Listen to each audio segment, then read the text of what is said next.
What's up, you guys? Alright, I'm gonna do some, it's gonna be a little bit of a rant video, I guess you can call it. I do want to clarify something that a certain individual in one of our JCT groups did, or misunderstood about something I said in the group. And, clarify this and explain how a better way to do things can be. Like, you don't want to take my advice and don't take it. But, if you want to keep being a little bitch and, let me explain this more though. Okay, so you see the title of the video here, and this is a very common thing that comes up with loads that when you're let's say driving for a company like JCT or any other company where you don't book your own, you don't broker your own loads or book your own loads, whatever. You're going to run into cases where you get offered a load that you can't possibly deliver on time. You can't get there. Maybe you can't get to the shipper on time, and that puts you in a bad spot on getting to the receiver on time. Or maybe you get to the shipper on time, but you don't have enough hours to work with on your 70 or recaps to get to the receiver on time. Okay, now the former being if you pick up late and now you're jammed up on your ETA, but you do have the hours to work with. Yeah, I'm right there with you. That is a stressful situation I don't like to be in. I never like to be in those situations. Those of you guys who are mutual friends with me and Scotty D67, you guys can relate on that. When Scotty D drove for us, that was a common complaint that he had. Was it seemed like every load he was doing, he was like behind the 8-ball in a way. Where he just like stressing every single load whether or not he can get it delivered on time. I'm not really gonna sit there and dime him out on how things went or why he was always in that situation, why I'm so rarely in that situation. It does happen for me at times where I do have to stress, and I've even had to use some tricks up my sleeve, like doing. I had a load going from Bryant, Texas to I think Riverside, California once, where my ETA was like right up on the appointment time, and I came up with a solution that would work great. Okay, instead of doing full-blown shifts, full-blown 600 plus mile shifts, maybe even 700 mile shifts the first two legs.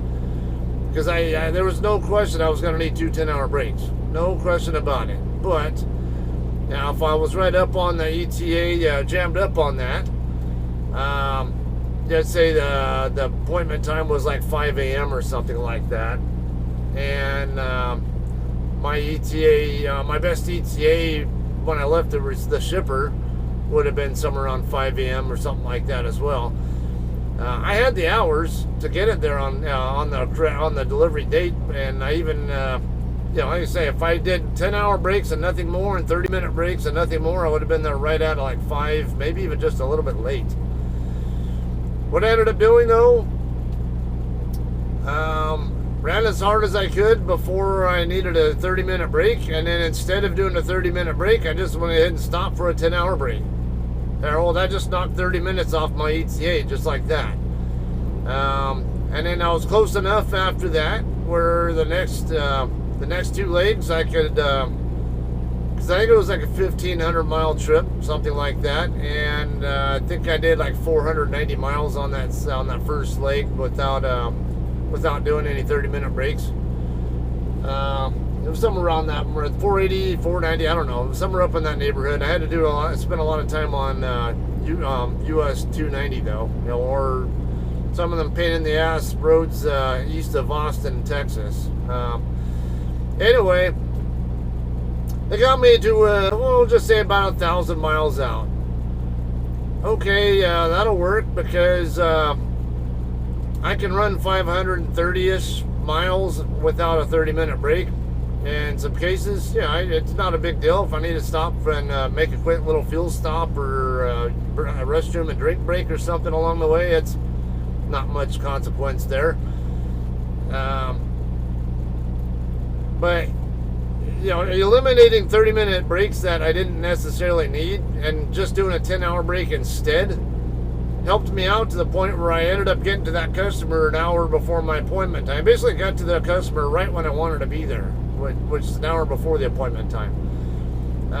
Had I done it the more traditional way, I would have been possibly late.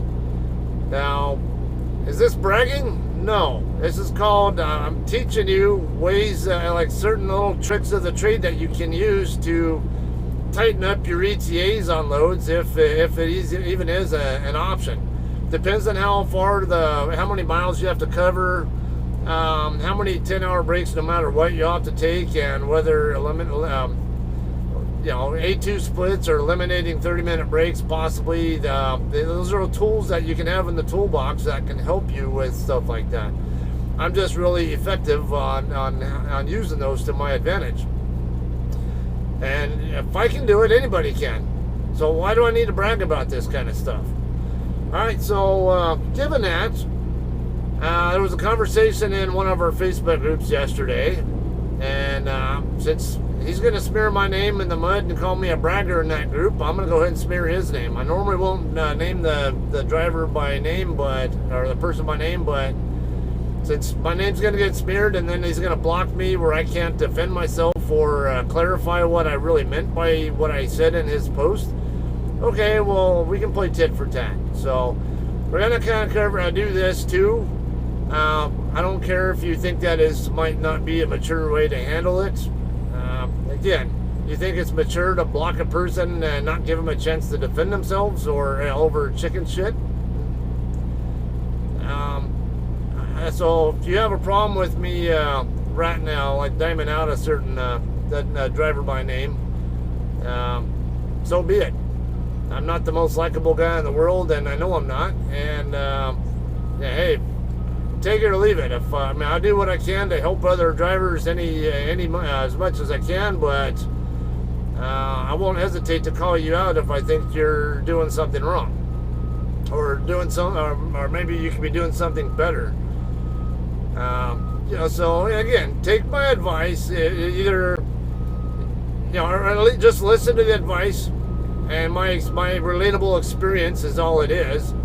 I'm not trying to brag about I can do this, I can do that. Well, you can do the same thing too if you want to, but if you choose not to, that's on you. So anyway, this driver's name is Douglas Baker.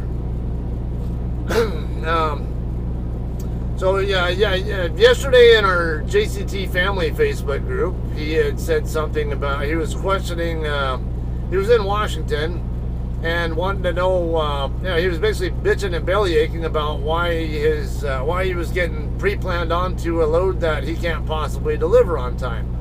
In fact, this load was so bad, was on time, that given the distance that he had to cover, I don't remember where he said it was going, but given the distance, I was like, and then the date and time of the delivery, it's like, man, not even a team truck can get that load delivered on time at this point. I mean, forget about trying to do the best you can on that one. Do the best you can, burn up your hours. If you don't have hours, then burn them up. And I'm going to show you what burning up your hours does for your miles. I got no complaints at all about my miles. And there are people here at JCT who run more miles than me, okay? So I don't really have room to brag. Certain other people here, like my friend Ryan, who I talk about here on my channel sometimes. He's on YouTube as Handies, Handies.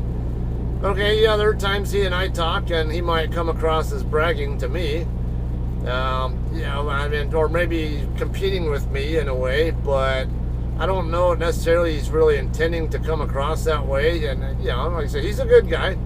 He's a very knowledgeable guy, and face it, I'll call a spade a spade. He runs more miles than I do per quarter. I run a lot. Run 12,000 plus per month. Sometimes 13, even closer to 14 at times. I'm on pace to have just somewhere over 12,000 this quarter. This month, I mean. That includes having 3 days in a row off at the beginning of the month.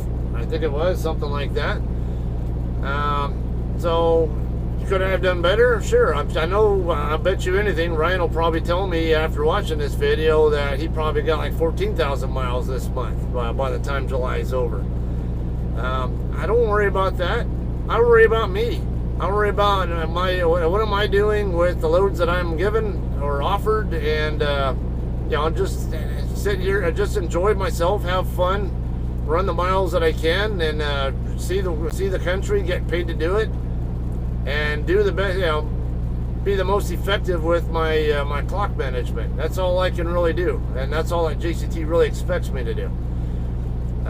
They don't expect me to be a superhero. They don't expect me to run illegally to try to get a load delivered on time. Because, like I said, that load that Douglas was given, not even a team truck, had they picked it up when he was picking it up, would have been able to deliver it on time. It was just that far late. So, why worry about it? Now, why do you need to stress yourself out over stupid shit like that? I mean, it's not your problem to worry about. Don't try to be Superman, all right? If you can't deliver it on time, you can't deliver it on time. It just, trust me, I do this a lot because I run on recaps a lot.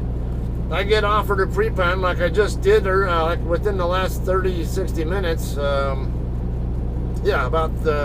just over 30 minutes ago. So it'll give you some info on the situation here. I'm at the Travel Plaza, or Service Plaza, whatever you want to call it, on I-95 in Maryland, just north of Baltimore. It's not Aberdeen, but the other one, the one that's closer to Baltimore. Baltimore House Welcome Center, or whatever they call the place. I don't know. Anyway, I got 502 miles left to go on the current load that I'm on, or somewhere about that amount. I can't go by just what Google says, because I know Google was suggesting some routes that I'm not going to be taking when I get up that direction. So, but I know it's somewhere about 500-ish, just a hair over 500 miles to cover on what's left of my current load, and I got offered a pre-plan picking up tomorrow, the following day in Suderton, Pennsylvania. And that one's going to Mililoma, California. So, all said and done, I got 3,640 miles I got to cover between the load I'm on now and the reload. That load is due on July 28th at 03:45. I'm going to show you, I have an HOS problem here, right? Pull up my spreadsheet first, and I'll show you how I can do my clock planning, at least on. Hey, do I have the hours to pick this load up on time, or do I have the hours to deliver it on time? I can figure all this out from my thing here. All right, so I'll have the screenshots here for you to look at also. Now on the left side here, you'll see where it says solo. It's a team speed. It's a solo speed load that I'm going to run. 3,640 miles.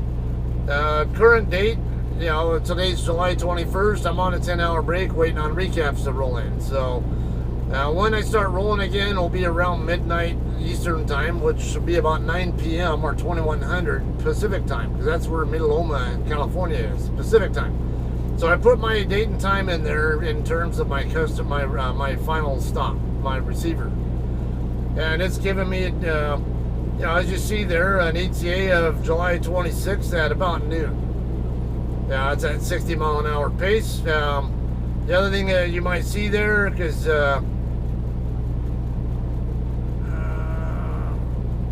wait, do I have the right?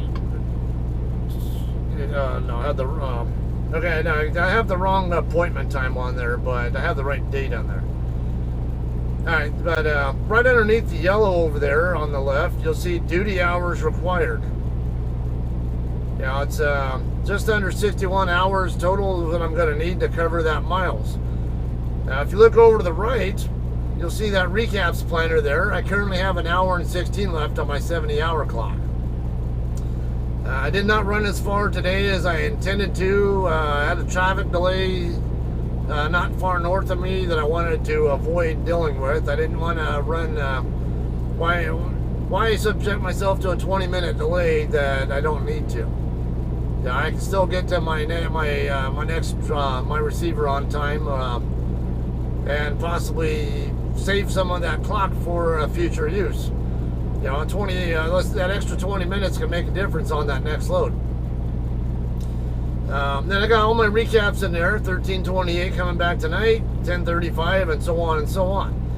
Just to the right of the yellow boxes there on that side, you see another set of numbers. And that basically tallies up how many hours and minutes I have to work with between now and that particular date that corresponds with that. So July 28th is when that load is due in Melaloma. I have 60 hours and 51 minutes to work with. So right there on the edge of what I need. Probably going to be a little bit short, actually, to be more real about it. So in other words, I'll probably need maybe an hour of my 729 recaps, in which case the best ETA I'm more likely to be able to give would be the 28th at about 2300. Yeah, because I get my recaps at midnight Central Time because that's where JCT is based at, is in Sapulpa, Oklahoma, which is in Central Time Zone. Recap hours come in based on where the dispatch office is located, for the most part. If you're a Cedar England driver, you're OTR driver, your company's based in Salt Lake City, so your recaps come back at midnight Mountain Time. If you're based in California, Scotty D, I talk about him. He's a friend of mine. He runs with Ashley Furniture / Wilson. I don't know where his recaps are come in. I know they're all over the place like flies on shit on the West Coast though. So we'll just say maybe that he gets his back on at midnight Pacific Time. I don't know. It might be some different time zone because I think Ashley Furniture might be based somewhere else. I want to say Arkansas or somewhere like that. I forget. So Scotty's watching. You could probably clarify on that, but it's kind of irrelevant anyway. I'm just saying if you're a California or Oregon or Washington-based company that you're with, then you probably get your recaps at midnight Pacific Time and so on. So anyway, yeah, 2200 Pacific Time because my company does recaps at midnight Central. If I need about an hour of those recaps on the 29th, then I'm going to have an ETA of about 2300. If it turns out I have just barely enough recaps on the 28th to work with to get there, maybe I run really super efficiently on the way down there with, actually on the way up to Maine and on the way back down. Then, and I'm going to need every bit of those recaps on the 28th to do it. So start at 2200 at night, add 7 hours, that's just 22 plus 7, that's 29. There's only 24 hours in a day, so that means that it's 5 a.m. plus the extra time. So it would be after 5 a.m. would be my best ETA I could get. Probably more like 5:30. But no, definitely no better than 5 a.m.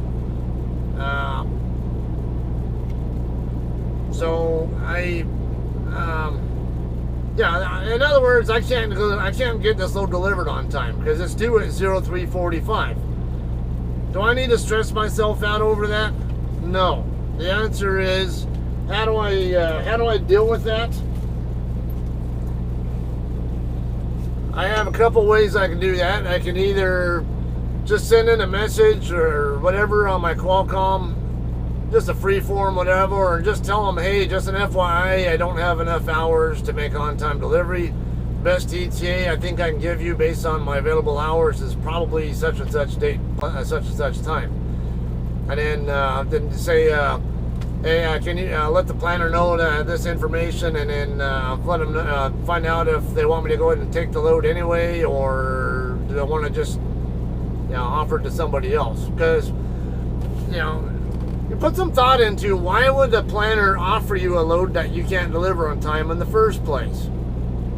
Okay, if you're driving a bigger fleet like ours, I mean, we're not like a mega company, but, well, I guess with Hirschbach factored in, you can call us a mega. But as far as JCT, running on JCT Authority, we only have about 700 trucks. Not huge, but not definitely not small either. If I get offered a load that I can't deliver on time, there's a pretty good chance that the planner already knows that. They actually have a modeler on their operating system they use. Well, they use Windows, but their software that they used for planning and all that, it actually figures out based on your available hours what the best load is that works with your clock. And sometimes they'll give you the best load they'll offer you the best load that works with your clock a lot of times, or maybe it could be one that's more profitable to them.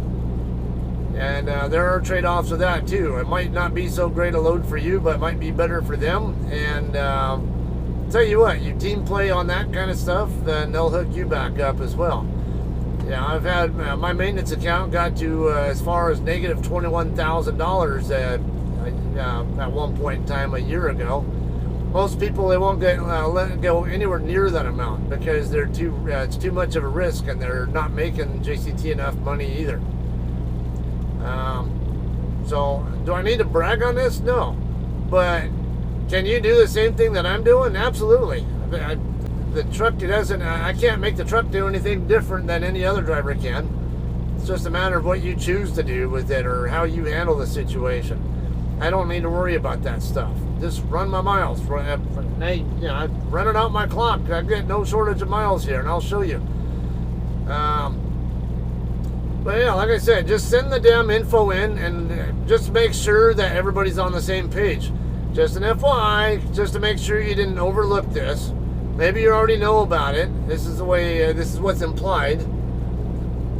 Maybe it got overlooked and they weren't sure. Maybe they think that I have enough hours or miscalculated or something.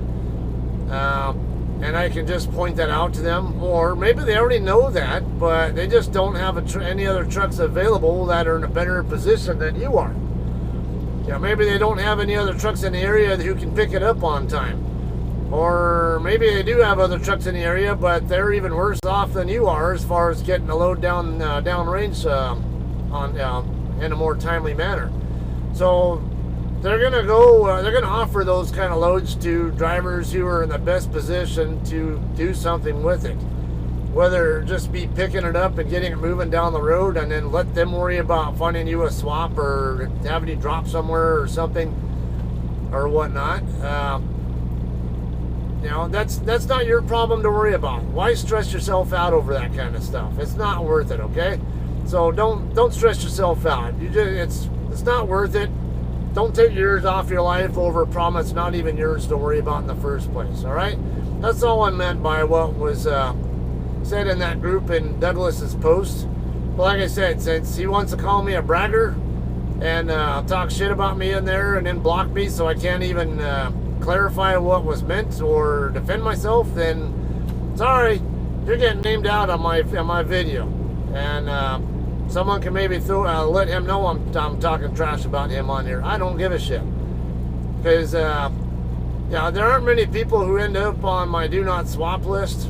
I'm pretty easygoing here, but people like that, if you want to be childish and block me on social media over some little misunderstanding, okay, no problem. There could be a time, though, if you do actually last here long enough, maybe you need home time, and I might be the one guy who has your home time load. Yeah, if I get asked, hey, can you swap with a guy at such and such location, and then I find out the guy's name is Douglas, I'm going to start asking questions and see is this Douglas Baker or some other Douglas. And if they say it's Douglas Baker, and I'm going to say, nope, he can go fuck himself.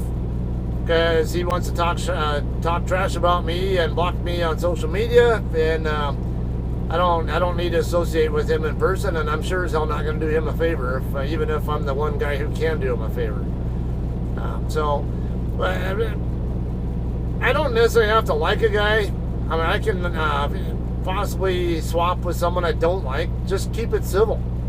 You know, it could be someone I just genuinely don't get along with, and they don't get along with me, but hey, if we just stay out of each other's way and don't talk shit about each other and at least respect each other, I don't have a problem with swapping with that kind of a person. But you sit there and talk trash about me and block me and stuff, then sorry, you know, the gloves are off now. So I don't really care. Like I say, I don't do many swaps anyway, but you like to have tools in the toolbox that might be needed to use at some point in time, because that might be the best tool or only tool available for the situation. And why put yourself in that kind of a situation? Even when I was an aircraft mechanic, I can tell you there's a particular network admin we had in my unit who a lot of people couldn't stand. It was a woman who had just definitely a very, I guess, abrasive personality. A lot of people had a problem with her because of her personality. And did I really care for her myself? No, she would piss me off too. But I had to deal with her. Yeah, I had to deal with her on a regular basis. So I kind of played the catch more flies with anything with her, and you know, just be civil because I have to deal with her, and don't do any more working, dealing with her than I absolutely have to. But if I do have to, at least keep it civil, and like I say, make her job easy, and then maybe she'll might make mine easy or something, or we might have some kind of a mutual respect for each other if nothing else. All right, so like I say, I don't need to brag, okay? I've been here long enough, and I figure out how things work. I have a brain. You do too. Alright, so if you have a question about why you'd be getting this kind of load, use your brain, okay? You know, why would they even offer you this? If you were the planner yourself, why the hell would you offer this load that you know damn well that driver can't deliver on time to that driver? Think about it, okay? There's a reason for it. You know, it's one thing to ask the question in a snivelly, whiny way, and it's another to, hey, I'm just curious. I don't know any better, and I just want some insight into why this is done. It comes across a lot differently. But when it comes to social media and you're nothing but text, there's a problem here. Because you can't really decipher the tone of voice on that, because the tone gets lost in the text. In fact, one of my friends, who's also an admin in the other group along with me, I'll say his name. His name is Brian, and a really good friend of mine named David. They were having a conversation in one of the groups, and then Brian was just kind of going along with like, damn, you can't make this shit up kind of thing. But the way Brian wrote it, it came across like he was telling David that he could not write whatever he said in there, even though David had already previously had an exchange in there. Brian, his intent was really just, this is like a soap opera, like Jerry Springer kind of shit, you know. It's like, it's so unbelievable you can't make it up kind of stuff. But it's, hey, here it is, this really is happening kind of thing. That's what Brian really meant by it. He wasn't trying to admonish David to that he couldn't post that kind of stuff in the group, and I think that David might have misunderstood what Brian meant by that, and took it wrong. So next thing you know, David leaves the group on his own, and like, I'm confused, but okay, whatever. Like I said, David's a really good friend of mine.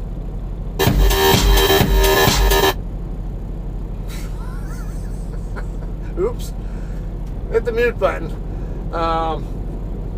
And Brian's a good friend of mine too, and they're both good people. very helpful or very knowledgeable people, and it just was just a complete misunderstanding is what it got taken as. So don't take too seriously the stuff that you see, the exchanges you have with people on the internet. It's way different when you're dealing with somebody in person. You know, because you can say the same thing. You've heard the saying, it's not what you say, but how you say it. That is so true. Because like I said, if Brian had maybe used a little bit different choice of words or been able to include the tone of voice in it, the inflections and how he said certain words or whatever, what words he stressed, could have made a big difference in how it was interpreted on David's end. And same thing with between me and Douglas. You know, perhaps Douglas could have taken it differently had we actually been face-to-face talking about this, and me actually have a chance to clarify because I could have seen his body language saying that maybe he was misunderstanding what I was getting at.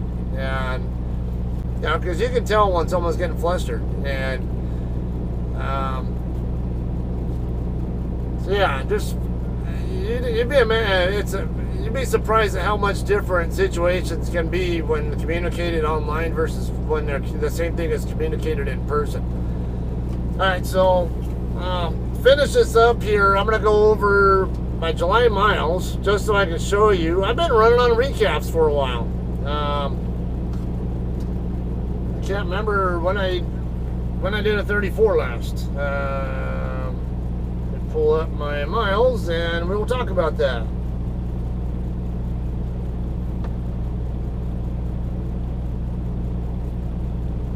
Okay, somewhere around July 11, there's a possibility I might have done a 34 there.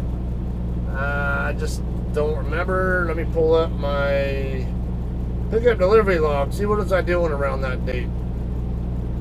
Okay, I delivered to, the Walmart in Sparks, Nevada. And then the next day I picked up a load in Salinas, California. And that was a 34-hour reset. I still managed to log about 39 miles on the 11th. Even though there was a 34 in there, it was just because I started running before midnight. Not long before midnight. Or no, I finished my shift not long after midnight or something. I don't even remember.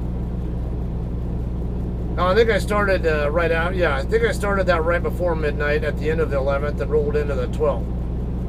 So that was the only 34 I did.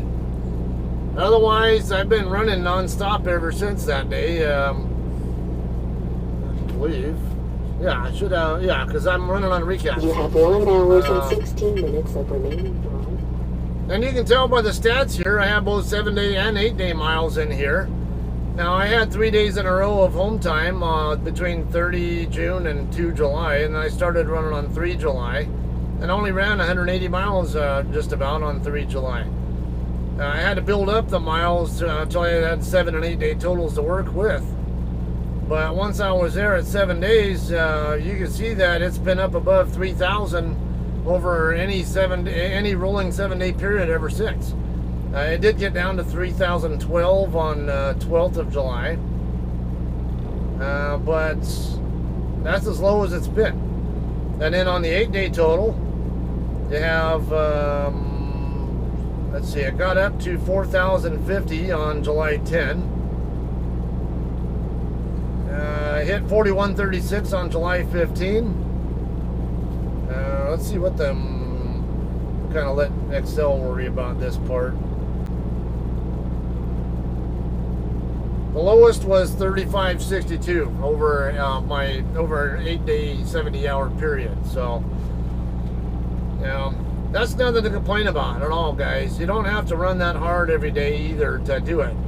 I mean, you can look at my miles and my daily miles, and a lot of people will see the miles and say that doesn't impress me. Except for maybe the July 14 where I had 860 miles over that calendar day because I run on both sides of midnight, 2 different shifts. Or the day after that where I had 653 miles and 9 hours and 59 minutes of drive time.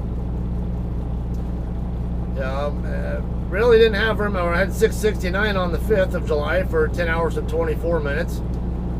So those were decent days, not even 700 plus mile shifts. I think I had one 700 plus mile shift that ran on both sides of midnight, so it doesn't even really look that way on there.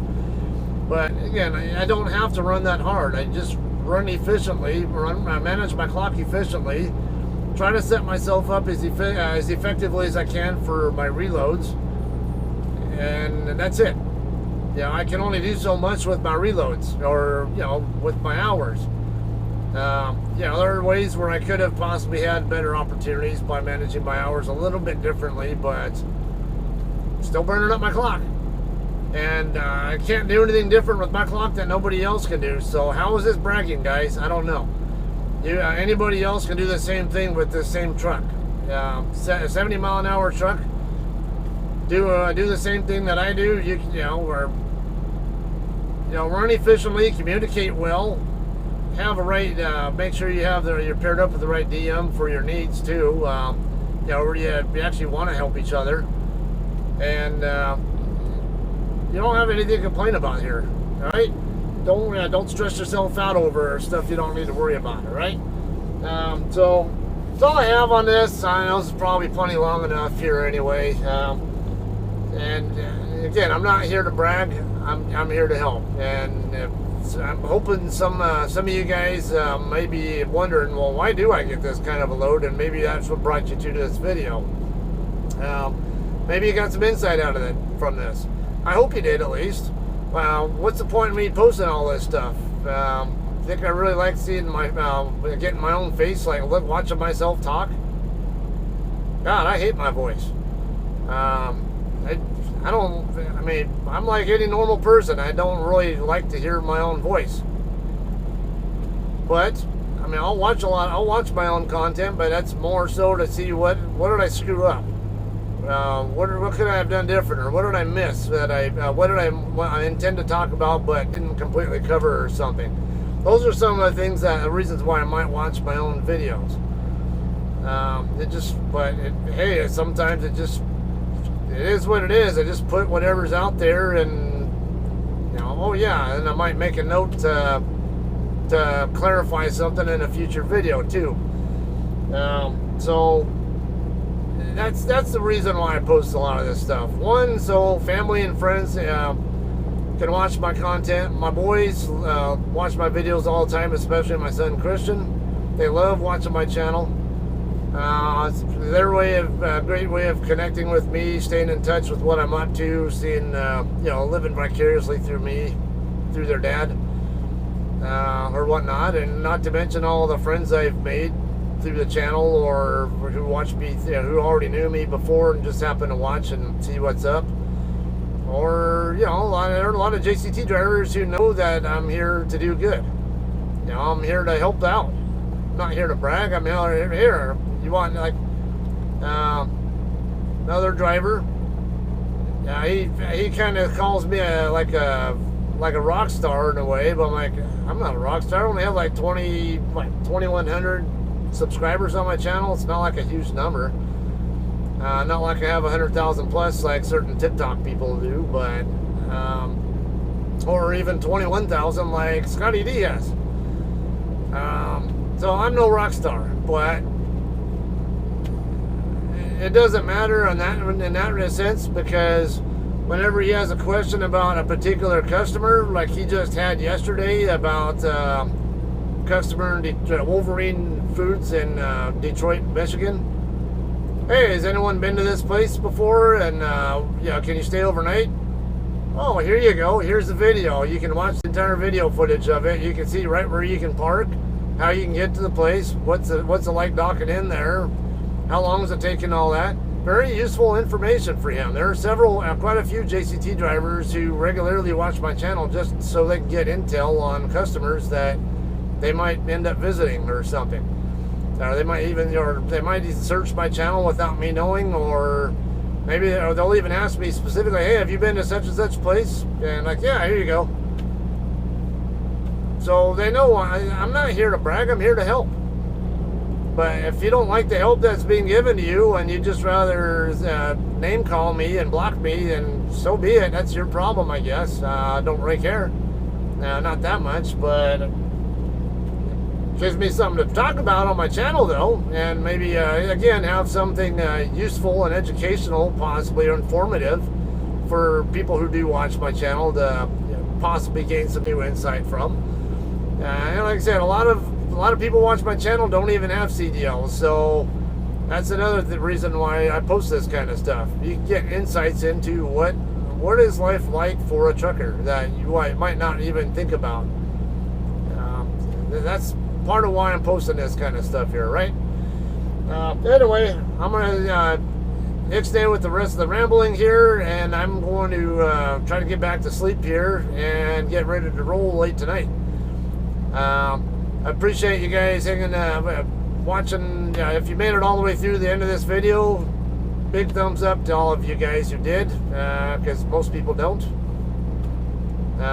So yeah, it's an honor if I get that much of your time to, it's where you're even willing to watch all of this video, and I thank you a lot for that. You don't have to spend your time doing that. So that's it. Again, I can't thank you enough if you watched all my videos to the end. All right, so that's all I have. We'll have another video coming up for you guys pretty soon here in Lewiston, Maine, the Walmart DC there, right? And follow that one up probably with Suderton, Pennsylvania, whatever they call that load. Probably won't be delivering that one myself, but we'll see. That's kind of what lies ahead though for me. So we'll keep you guys up to date, and until then, I guess we'll see you guys in Lewiston, Maine tomorrow on the next video, right? Thanks a lot, and we'll see you guys later.